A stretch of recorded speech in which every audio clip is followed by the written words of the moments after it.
Bonjour, donc je suis sœur Florence de la communauté du Rosier de l'Annonciation, une jeune communauté dont la maison mère est au couvent de Marcassaux en Corse. Et notamment, nous sommes présentes à Pont-le-Voix. Et chaque année, nous venons aider à la session des familles. Nous faisons régulièrement la session des parents solos et c'est la deuxième session parents solos que je fais. Et nous nous occupons particulièrement des enfants. On essaye de leur offrir un cadre familial et en même temps les faire grandir dans la foi et puis aussi soutenir les mamans et les papas, les quelques papas solos qui sont là. Et c'est une grande joie et ça a beaucoup de sens pour nous d'être parmi eux. Chaque parent solo arrive avec son histoire et ils viennent vraiment pour un temps de repos, de ressourcement.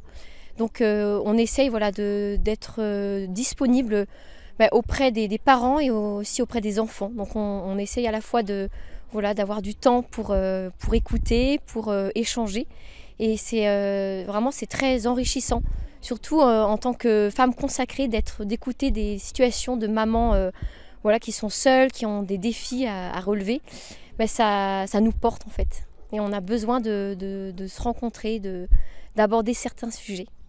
Mais je pense que Montligeon, c'est un lieu qui a un sens spirituel très fort.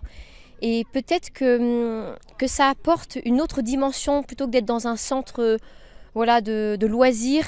Parce qu'avec les enfants, c'est vrai qu'on offre des activités assez simples. On n'est pas dans des choses exceptionnelles. On ne va pas faire des activités à l'extérieur. Et à Montligeon, peut-être que ça leur apporte un cadre religieux où il y a une âme déjà. Et puis aussi, ils savent qu'ils peuvent se confier aussi tout ce qu'ils vivent. Les mamans savent qu'elles ont des temps disponibles pour aller au sanctuaire, pouvoir échanger avec des prêtres, des religieux, des personnes qui sont là de passage. Et je crois vraiment que les enfants le sentent, que leur maman, que leurs parents sont en sécurité, se sentent bien. Et oui, je pense que ça a beaucoup de sens d'être là. Et en plus, évidemment, Montligeon, c'est un lieu qui nous parle de la vie éternelle, qui est un mystère et en même temps qui est une réalité très présente. Et peut-être que ça aide à essayer de dépasser un peu les difficultés. Quand on pense aux réalités d'en haut, en fait, on arrive peut-être à avoir un regard de foi sur ce qu'on vit et à se sentir soutenu. C'est vrai qu'il y a un petit peu de tous les styles. Il y a des parents qui ont une vraie vie spirituelle, une vie régulière, qui connaissent beaucoup de sanctuaires, toutes les sessions des familles. Il y en a qui viennent à Montligeon pour la 7e fois et d'autres qui débarquent. En fait, on accueille tout le monde et on n'est pas là pour faire une session de remise à niveau en théologie, mais on accueille tout le monde et c'est beaucoup la rencontre en fait de ces personnes qui permet de s'enrichir. Donc je sais que là actuellement ils ont des conférences sur les anges et je crois qu'elles sont toutes les personnes sont très heureuses de pouvoir aborder ce sujet parce que en fait tout le monde ne connaît pas vraiment cette réalité. Donc en fait les différences peut-être de milieu, de connaissances, en fait ça c'est pas trop un souci. Et avec les enfants non plus. Avec les enfants non plus. Non, on leur parle de Jésus. On essaie de toujours aborder un thème nouveau. Et là cette année on essaye de leur faire découvrir les richesses du Sacré-Cœur de Jésus, puisque c'est un anniversaire en 2024. Et on s'est dit que le Sacré-Cœur de Jésus ne soit pas un concept éloigné ou quelque chose réservé à peut-être à quelque chose d'historique, mais vraiment que ça a un sens pour eux et que ça vienne les rejoindre dans leur vie. Encore plus quand on est dans une situation difficile.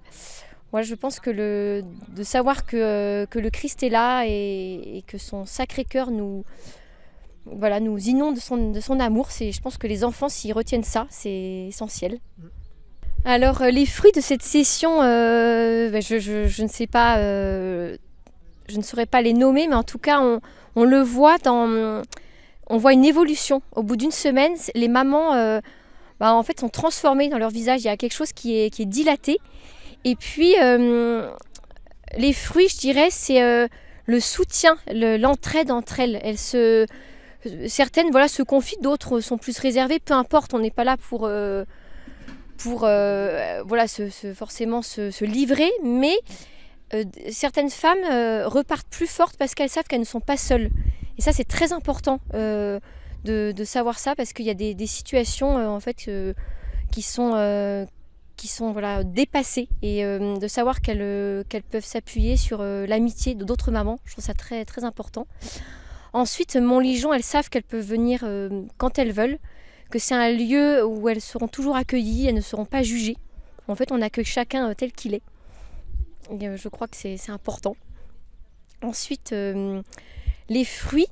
Un autre fruit, c'est que, en fait, une maman solo, très souvent, en fait, elles sont toujours dans le don de soi. Et forcément, quand on s'occupe de jeunes enfants, on est tout sans arrêt amené à se donner. Mais ce qui est important aussi, c'est de ne pas oublier qu'elles sont d'abord des femmes. Et l'autre jour, on a fait un apéritif entre femmes, et dont Thomas leur a posé 3 questions. C'était quels sont vos lieux de ressourcement? Donc chacune voilà, expliquait, voilà, moi mon ressourcement, ça va être de lire, de prendre du temps pour moi, prendre des temps de solitude. Une autre disait, moi c'est de me faire les ongles. Je trouve ça très concret. Et oui, ça peut être un lieu de ressourcement.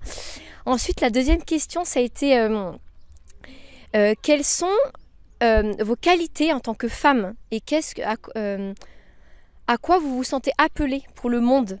Une très belle question, pas toujours facile. Et certaines disaient, voilà, moi je me sens appelée à me donner, d'autres à prendre soin de la relation, je me sens appelée voilà, à être encore plus créative, à rendre les choses plus belles malgré les difficultés. Et la troisième question, c'était le défi. Donc certaines se sont exprimées sur leurs défis en tant que mère, en tant que femme, en tant que voilà, femme qui travaille aussi. Et c'était très très beau.